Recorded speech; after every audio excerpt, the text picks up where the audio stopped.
What is a Mason? I am. Hey everybody, my name's Jared and I am a Master Mason in the state of Mississippi in the United States of America. And this is the announcement video for the What is a Mason lapel pin. So before we get into the depths of this, if you just want to go buy it right away, check down below in the video description for a link, or you can click on the eye icon in the top corner on YouTube and open up the cards and get a link from there. Or just head over to whatisamason.org and you can find it in a couple of the different submenus up at the top of the page.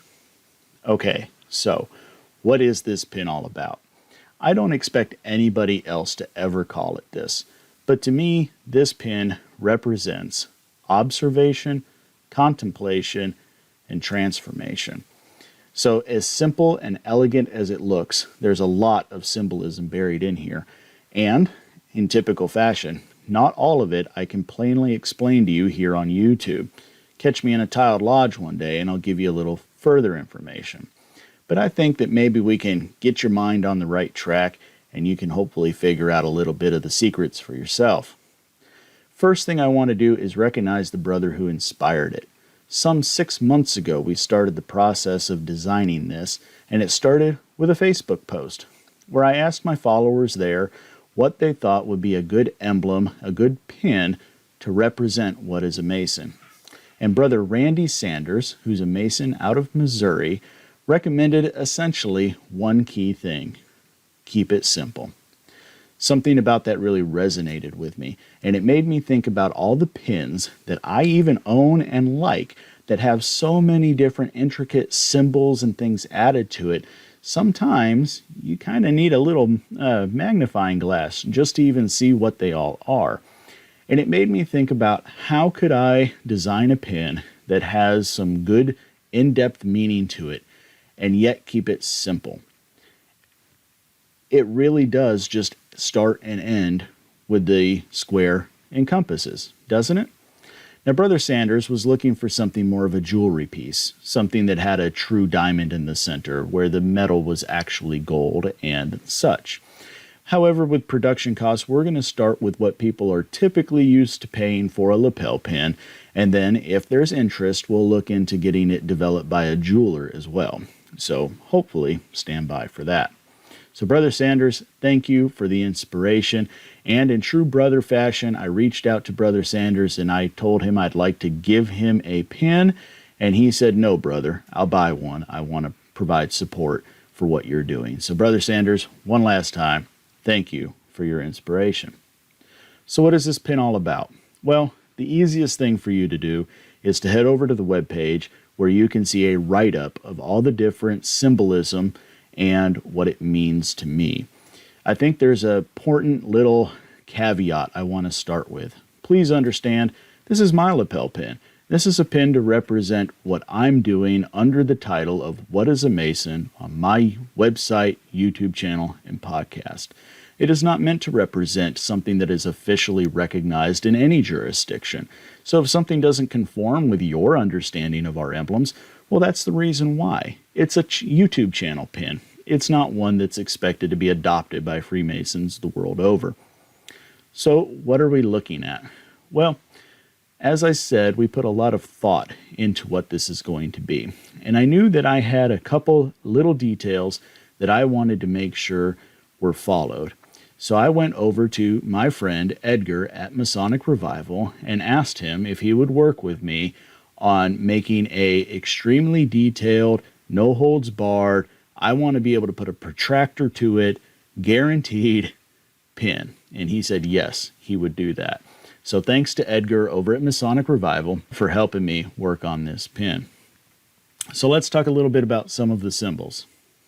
Let's start, as we do in our lives and in Freemasonry, with the square. Here we're going to find a square that is made out of a grayish metal. That is there to represent lead or a base metal. It is a reference to the alchemy connections that we can find with Freemasonry. If alchemy isn't something that interests you, then just enjoy the fact that this is probably the only pin you will ever find where the square and the compasses are different colors. That's not an easy thing to do, and it took a lot of effort on Edgar's part to get it to happen. So enjoy how the square and the compasses can stand apart from each other and be individually represented. If you're into the alchemy, then you can look at the square as being lead, and I'm sure you can imagine where the compasses are going to go in just a minute. Folks, little details went into this. I've seen a lot of pins where a square clearly wasn't a square. This is a true 90-degree angle square, and I wanted to emphasize that point. I did that by using the Pythagorean theorem. So this square isn't just at a 90-degree angle, but the individual legs of the square are true to measurement. The short leg is 3 units and the long leg is 4, whereby we actually find the square. So it's not really a case of whether the square with one long leg or the square with equal legs is the correct square. It's a fact that here as a symbol on this pin, we are recognizing the purpose of a square by showing a symbolism reference to the Pythagorean theorem. You can take it up with your own discussion groups in your own lodge, why some places use a 3 and 4 square or just one that has equal sides. I'm sure you'll have a lot of fun discussing whether or not that's important or not. But for us, that's why it's there. And if you're really going to understand what we're trying to teach in Freemasonry and why the square and compasses are such an important symbol that conveys so much information, then you must start to understand that the square represents this planet, this part of our existence, this mortality. And if you can understand that, then you'll better understand what the compasses represent a little bit later on. The compasses in my pin are gold in color to represent the noble metals. So we're representing in the square a base metal and in the compasses a noble metal. Freemasons around the globe understand the compasses just a little bit differently from each other, and that's okay. But some people understand it simply as being a tool of a stonemason or of an architect. Some people see it as representing a spiritual existence, or at least that place from whence you came, or that place from where you're going to travel to. However you understand it, my purpose is more of that spiritual plane and whence you came kind of place. So you can see here how we are going to pass from the square to the compasses. Probably the most recognizable feature of this pin is the configuration of the legs of the compasses. My jurisdiction only permits me to speak very cautiously about this topic. So here's what I would like to say. If you visit the city of Natchez, Mississippi, the location of the very first Grand Lodge in this state, and travel over to the Natchez Cemetery, take a look around and notice the different configurations of the square and compasses. More often than not, you will see them in this configuration. Why that is, and why that is different than you might be familiar with seeing it, is something I'm not going to try to navigate here on this video. If you see me in person, let me try to explain it to you a little bit more. For the sake of this video, I want you to contemplate that you are the compasses. That's the only hint I can possibly think that I can give you.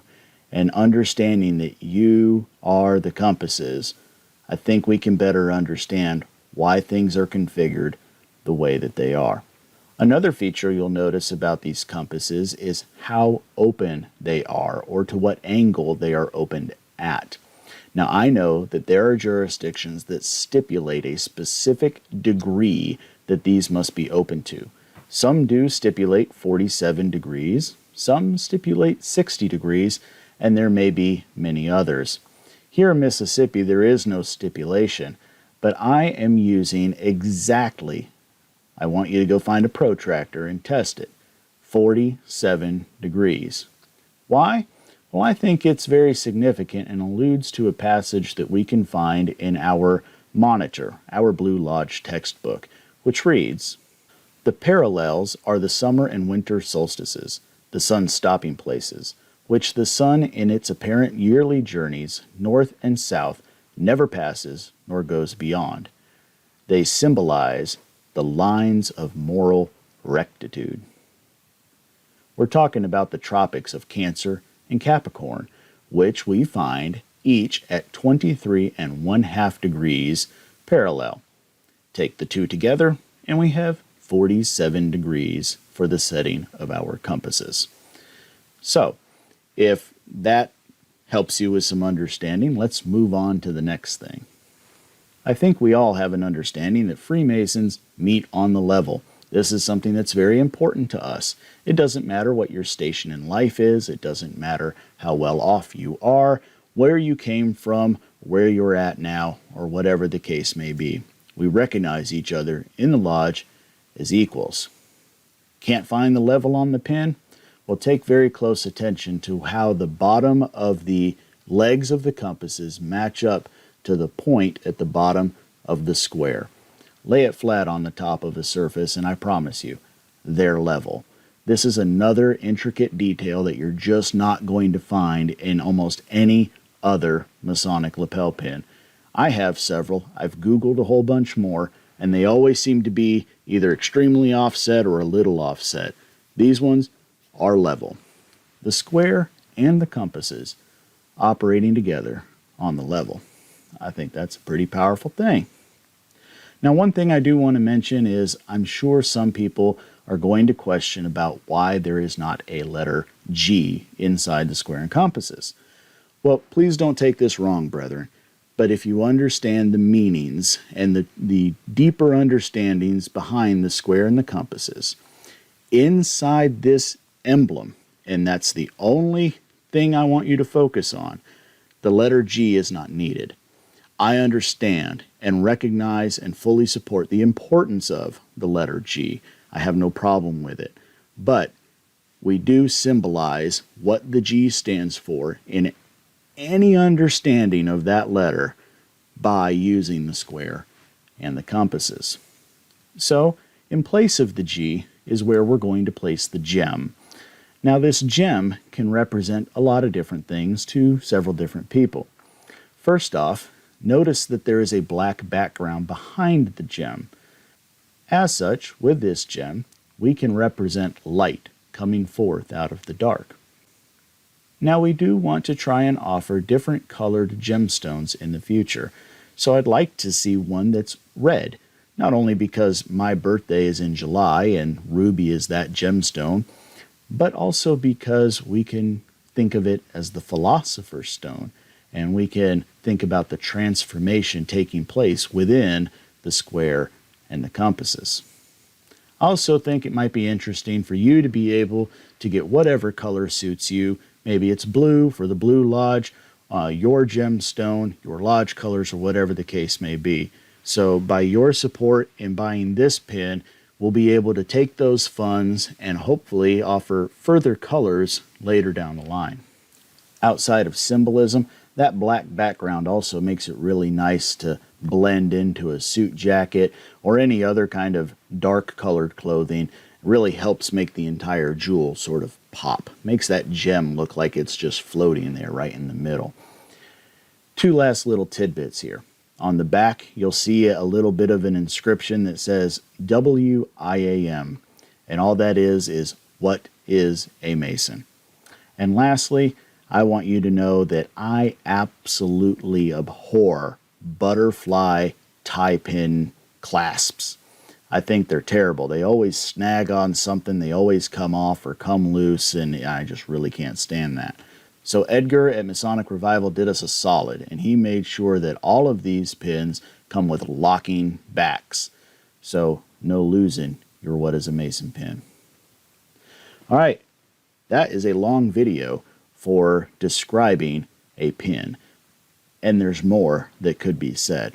So I hope you enjoy it. A lot of thought went into this. I hope you can tell that. A lot of detailed and precision went into it to make sure that it's something that you can be proud of. Something that you can wear to any Masonic meeting, something that you could wear to work, or just out on the town, and it clearly says that you're a Freemason.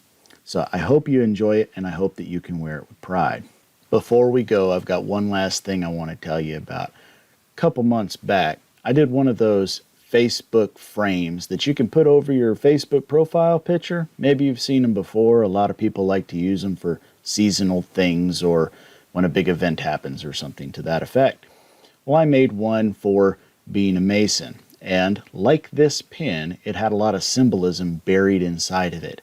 So I challenged everybody on Facebook to look for the cipher that was in there, and that if you could contact me and give me enough information to let me know that you really did break the cipher, that I'd give you a shout out. Well, a couple people gave me some submissions and they just weren't quite there. But one brother stuck it out, Brother Mark Smith. Congratulations, here's your shout out. You figured out the cipher. You made it clear to me without actually revealing the secrets that you knew what was there. And you, sir, are one among thousands. So well done and congratulations, and thanks for playing in my little game. So thanks to everybody who has been supporting the channel. We're now at 1,400,000 plus views. We're just at the cusp of about 14,000 subscribers, and I'm really excited about it. So I hope that you can continue to support the channel, not just through buying things. Even if you don't buy anything, man, I still love you like a brother all day long. What means the most to me is, first off, you're here watching. Second, when you take the time to share my videos, whether that's in a lodge or on social media with local Masons in your area, however you do it, that sharing of the light is what really means so much to me. So thank you for the support that you provide to me in whatever way that you do it. Thanks to those who go that extra step beyond and even visit the website and visit the donations page and become patrons or make one-time donations through PayPal. Y'all are amazing, and I really do appreciate that support. Thank you all for taking the time to watch and listening to the longest explanation of a lapel pin you probably ever heard. We'll see you next time. Bye.